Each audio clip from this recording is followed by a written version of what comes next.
पिंपरी चिंचवडमध्ये अजित पवारांनी आईस्क्रीमचा आस्वाद घेतलाय। उद्याही अजित पवार पिंपरी चिंचवड दौऱ्यावर असून माजी नगरसेवकांच्या भेटीगाठी ते घेणार आहेत। भाजपच्या वतीनं युवा मोर्चाच्या वतीनं खरं तर नमो युवा रनचं आयोजन करण्यात आलं होतं। कोस्टल रोडवरील प्रॉमनेडवर हे नमो रनचं आयोजन करण्यात आलंय। मुख्यमंत्री देवेंद्र फडणवीस नमो युवा रनला त्यांनी हिरवा झेंडा दाखवलाय। रवींद्र चव्हाण यांच्या वाढदिवसानिमित्त महिलांच्या सुरक्षिततेसाठी विशेष उपक्रम दी बेंगाल फाइल्स चित्रपटाचं महिलांसाठी मोफत प्रदर्शन करण्यात आलंय। डोंबिवलीत रंगणार रासरंग शारदीय नवरात्रोत्सव। श्रीकांत शिंदे फाउंडेशन यांच्या संकल्पनेतून डीएनसी रोडवरील शाळेच्या मैदानावर सोहळ्याचं आयोजन।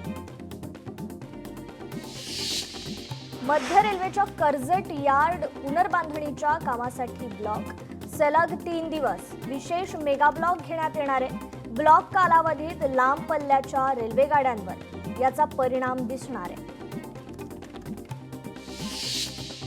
पहिल्या महिला loco pilot Surekha Yadav September अखेरीस निवृत्त होणार आहे। दिल्ली ते मुंबई अशी लोको पायलट म्हणून त्यांची ही शेवटची सफर झाली। मुंबईकरांना वाढीव पाण्याचा दिलासा आहे। भांडूप जलशुद्धीकरण केंद्रात नवा प्रकल्प उभारणार आहे। 2000 दशलक्ष लिटर प्रतिदिन पाणी शुद्धीकरणाची क्षमता आहे। तर जीएसटी नंतर आता रेल्वे प्रवाशांसाठी खुशखबर आहे। रेल नीर पाण्याच्या बाटलीची किंमत कमी होतीये। रेल्वे स्टेशन आणि ट्रेनमध्ये मिळणार रेल नीर पूर्वीपेक्षा स्वस्त दरात। भांडूप संकुलात 438 झाडांची यशस्वीपणे पुनर्लागवड करण्यात आली आहे। रूट बॉल पद्धतीमुळे झाडे जगण्याचा दर हा 100%। तानसा तलावाच्या पायथ्याशी 10,000 झाडांची ही लागवड करण्यात आली आहे। ज्येष्ठ अभिनेते मोहनलाल यांना दादासाहेब फाळके पुरस्कार। मोहनलाल यांच्या चित्रपटांनी आणि योगदानाने भारतीय चित्रपटसृष्टीला नवीन उंचीवर नेलं। रत्नागिरीमध्ये समाजसेवक आणि आरटीआय कार्यकर्ते रामा काणकोणकर यांच्यावर झालेल्या हल्ल्याच्या निषेधार्थ सोमवारी गोवा बंदची हाक देण्यात येते। हल्ल्याच्या निषेधार्थ आझाद मैदानमधून मोर्चा काढून सरकारला घेरण्याचा प्रयत्न। अहिल्यानगरमध्ये कारखान्यात देवीच्या मूर्तीवर रंगाचा शेवटचा हात देण्याची लगबग सध्या सुरू आहे। मूर्ती खरेदी करण्याकरता भाविकांची लगबग दिसून येते। चंद्रपुरात सिनाळा मसाळा आणि नवेगाव गावातील नागरिकांचं आंदोलन। पुनर्वसन केलेल्या ठिकाणी सुविधा न केल्यानं ग्रामस्थ आक्रमक झाले। दुर्गापूर कोळसा खाण कार्यालयासमोर हे आंदोलन करण्यात आलं असून व्यवस्थापनासाठी मुदत देण्यात आली आहे। तर पनवेलमध्ये जमीन हडपल्याप्रकरणी शेतकऱ्यांनी जलसमाधी आंदोलन केलंय। तहसीलदारांच्या मध्यस्थीमुळे हे आंदोलन तात्पुरतं स्थगित करण्यात आलं। तत्कालीन तलाठी आणि मंडळाधिकाऱ्यांवर गुन्हा दाखल करा अन्यथा तीव्र आंदोलनाचा इशारा शेतकऱ्यांनी दिलाय। रत्नागिरीमध्ये स्मार्ट प्रीपेड मीटर विरोधात ठाकरेंची शिवसेना महावितरण कार्यालयावर मोर्चा काढणार आहे। 23 सप्टेंबरला हा धडक मोर्चा कार्यालयावर काढण्यात येणार। उत्तर प्रदेशातील कानपूरचे पडसाद ठाण्यात उमटले। मुंब्र्यात मुस्लिम समुदायाचे हे आंदोलन। उत्तर प्रदेश सरकार विरोधात हे आंदोलन। पैठणमध्ये छावा संघटनेच्या वतीनं आंदोलन करण्यात आले। अतिवृष्टीमुळे ओला दुष्काळ जाहीर करा या मागणीकरता तहसील कार्यालयासमोर हे आंदोलन करण्यात आलं। तर बेरोजगारांना एसटी मध्ये मिळणार 30,000 रुपयांची नोकरी। एसटी ताफ्यात 8,000 नवीन बस गाड्या दाखल होणार। म्हाडाच्या मुंबईतील दुकानांच्या ई लिलावाकडे मुंबईकरांनी मात्र पाठ फिरवली आहे. 149 पैकी केवळ 70 दुकानांचाच ई लिलाव पूर्ण झालाय. 79 दुकाने रिक्त राहिली आहेत. मुंबई महापालिका बँक निवडणूक खटल्याला तारीख पे तारीख मिळतीये. पुढील सुनावणी आता 1 ऑक्टोबर रोजी असणार आहे. महाराष्ट्र पोलीस दलाची प्रतिमा देशात अव्वल आहे असं मत रश्मी शुक्ला यांनी व्यक्त केलंय. चिखलीत इंद्रायणी काठी 2 STP उभारले जाणार आहेत. नदीचं प्रदूषण त्यामुळे आता कमी होणार. अखेर मच्छीमारांच्या बर्फाच्या दरात 20 रुपयांची घट झालेली आहे. त्यामुळे मच्छीमारांना दिलासा मिळालाय. प्रति टनामागे 85 ऐवजी आता 65 रुपयांवर हा तोडगा निघालाय. भाईंदरमध्ये साई पार्क मंडळाने दरवर्षीप्रमाणे याही वर्षी मोठ्या उत्साहात नवघरच्या माऊलीचा हा आगमन सोहळा पार पडलाय. मंडळातील कार्यकर्त्यांनी रांगोळ्या काढत फुलं उधळत आई माऊलीचं स्वागत केलं. नेरळ खोपोली लोकल सेवा रद्द करण्यात आलेली आहे. सलग 3 दिवस कर्जत यार्ड या ठिकाणी हा ब्लॉक असणार आहे. तर नवीन वर्षात स्वयंचलित दरवाजे असलेली लोकल धावणारे रेल्वे मंत्री अश्विनी वैष्णव यांनी हे वक्तव्य केलंय.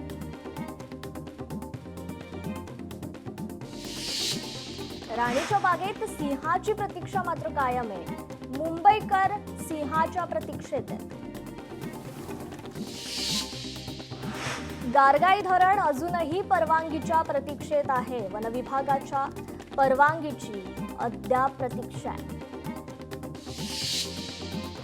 ठाणे जिल्ह्यात पुन्हा दिवसा अवजड वाहतुकीला मुभा देण्यात आली आहे. ठाणे जिल्हाधिकाऱ्यांनी नवीन अधिसूचना जारी केली. स्वामी रामानंद तीर्थ विद्यापीठाचा 28वा दीक्षांत समारंभ पार पडलाय. उच्च आणि तंत्र शिक्षण मंत्री चंद्रकांत पाटील यांची या सोहळ्यास उपस्थिती होती. विद्यापीठासाठी 700 प्राध्यापकांची भरती करण्यात आली आहे. गडचिरोलीत आष्टी ते आलापल्ली मार्गावर अज्ञात वाहनांच्या धडकेत एक व्यक्तीचा मृत्यू झालाय. नागरिक जीव मुठीत घेऊन प्रवास करतायत.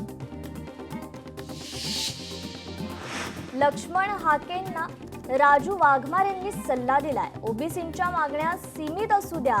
ST आरक्षणाकडे बघण्याचा प्रयत्नही करू नका. समाजात तेढ निर्माण करण्याचा हाकेंचा प्रयत्न असल्याचं वक्तव्य त्यांनी केलंय.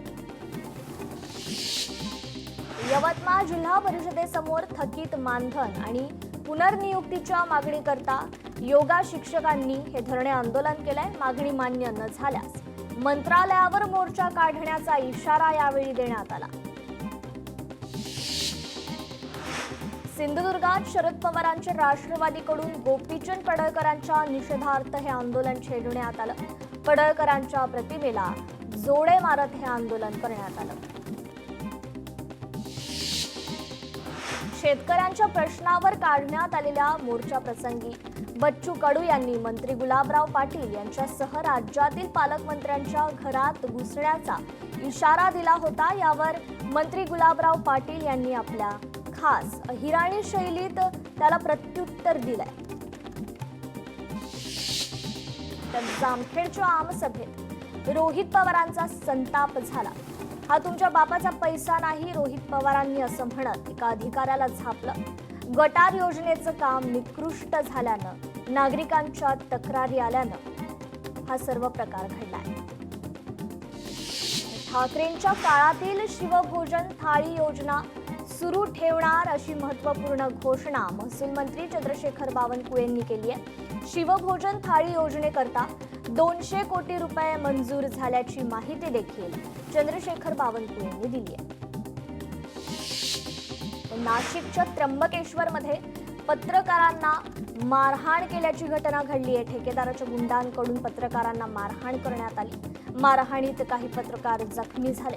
छगन भुजबळांनी या जखमी पत्रकारांची भेट घेतली तर रुग्णालयात जाऊन मंत्री भुजबळांनी त्यांची विचारपूस केली.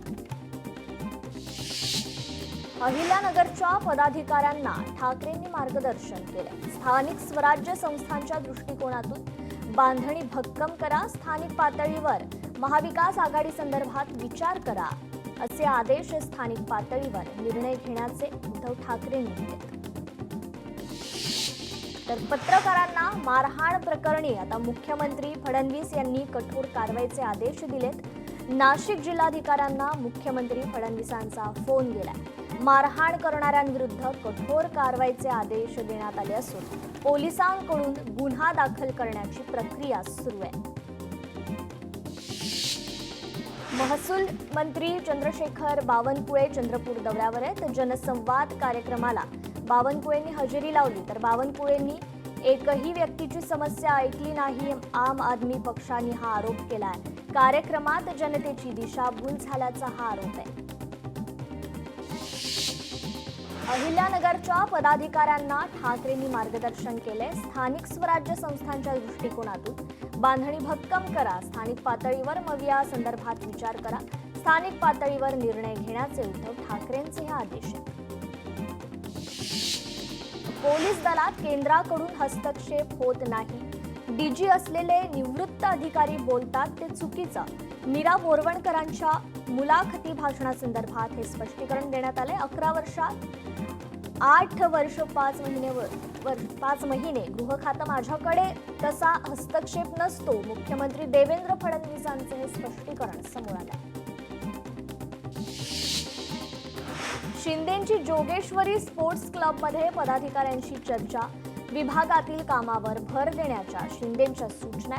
शिवसेना नोंदणीवर भर द्या, पदाधिकाऱ्यांना सूचना देण्यात आल्या. प्रभागातील नागरिकांच्या प्रश्नावर जोर देण्याचे आदेश देण्यात आले. तर ठाण्यातील वाहतूक कोंडीवरून मनसे आक्रमक झालीय. मनसे नेते अविनाश जाधव यांनी GR विरोधात इशारा दिलाय. ठाणे शहरातील वाहतूक कोंडीवरून मनसेने हा मोर्चा काढणार. शेकडोच्या संख्येनं ठाणेकर मोर्चात सहभागी झाले. मनसे नेते अविनाश जाधव यांच्या उपस्थितीत या मोर्चाचं आयोजन करण्यात आलं होतं. पत्रकार मारहाण प्रकरणाची उपमुख्यमंत्री एकनाथ शिंदेंकडूनही दखल घेण्यात आली. जखमी पत्रकाराशी व्हिडिओ कॉलवरून त्यांनी संवाद साधला.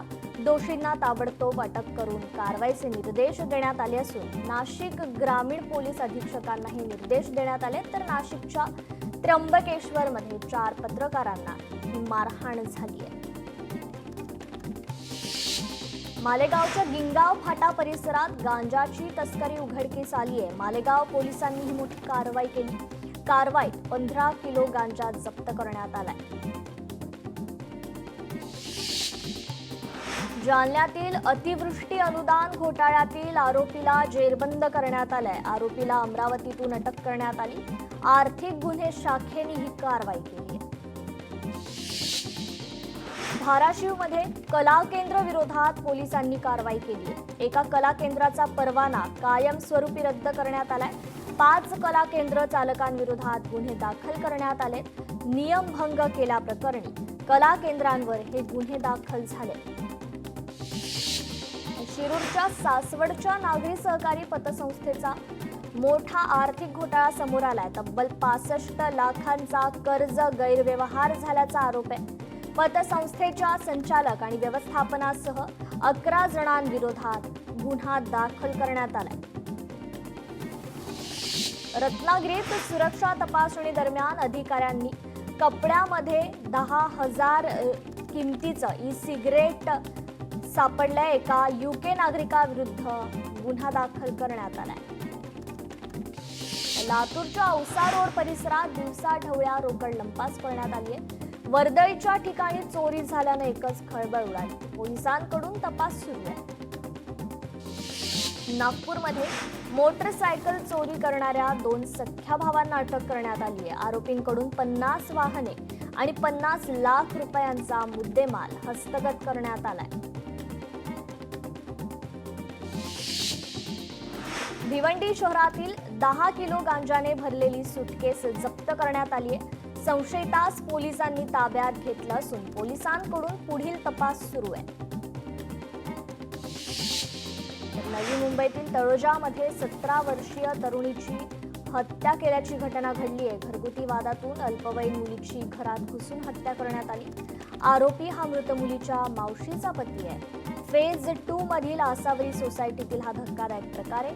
पोलिसांनी आरोपीला अटक केली आहे.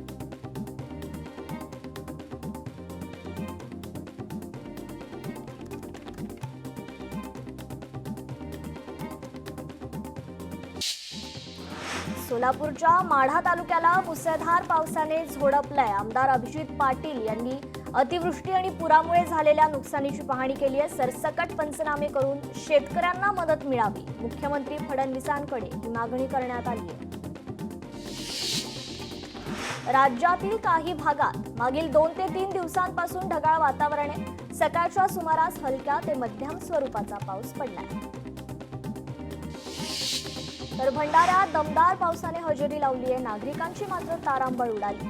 रस्त्यावर पाणी साचल्यानं वाहतुकीस अडथळे निर्माण झाले. अहिल्यानगर जिल्ह्यात जोरदार पावसाने हजेरी लावली. 3 दिवसांच्या विश्रांतीनंतर जोरदार पाऊस पडला. पावसामुळे अनेक ओढ्यांना, नद्यांना पुराचं स्वरूप आलं. पाथर्डी तालुक्यातील मढी येथील पूल वाहून गेला. तर अक्कलकोट तालुक्यात देखील मुसळधार पाऊस पडलाय. मुसळधार पावसामुळे शेतकऱ्यांचं पीक मात्र उद्ध्वस्त झालंय. शेतांना तळ्याचं स्वरूप आलंय. वाशिममध्ये पावसामुळे सोयाबीन पिकाचं नुकसान झालंय. शेतकऱ्यांकडून ओला दुष्काळ जाहीर करण्याची मागणी करण्यात येते. सांगोला तालुक्यात पावसाने थैमान घातलंय. माहीम गावातील ओढ्यात 2 तरुण वाहून गेलेत. शेतीसह लोकवस्तीत पाणी शिरलंय. नागपूरमध्ये विजांच्या कडकडाटासह शहरातील अनेक भागात मुसळधार पाऊस झालाय. मुसळधार पावसामुळे शेतकरी मात्र चिंतेत सापडले. वाशिम जिल्ह्यात मुसळधार पाऊस झालाय. मुसळधार पावसामुळे सोनल प्रकल्प ओव्हरफ्लो झालाय. तर बुलढाण्यात अतिवृष्टीमुळे 2,58,000 क्षेत्र बाधित झालंय. पावसामुळे कापूस, सोयाबीनचं मोठ्या प्रमाणात नुकसान झालंय. तर ओला दुष्काळ जाहीर करण्याची शेतकऱ्यांना मागणी केली आहे. लंडन, ब्रसेल्स आणि बर्लिनसह युरोपमधील अनेक प्रमुख विमानतळांवर एकाच वेळी झालेल्या सायबर हल्ल्यामुळे प्रवाशांमध्ये घबराट पाहायला मिळाली.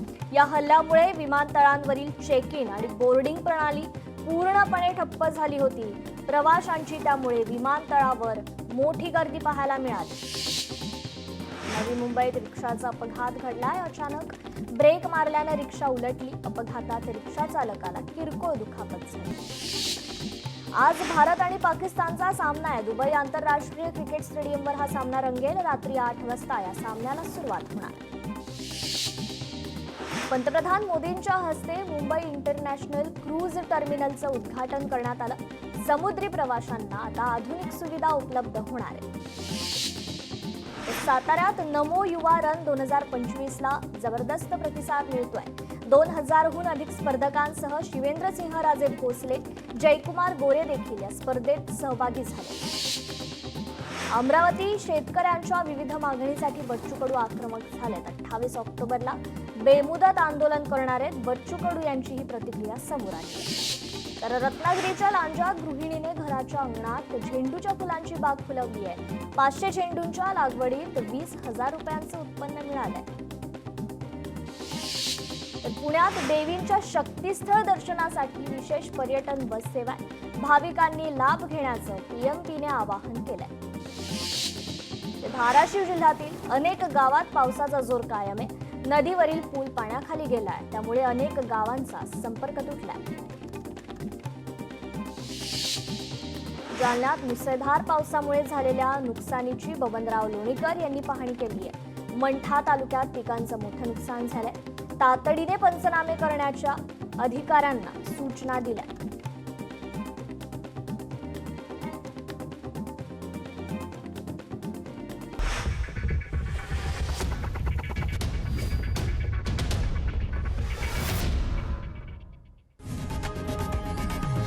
लोकशाही मराठी ऐका, पहा, जागरूक रहा.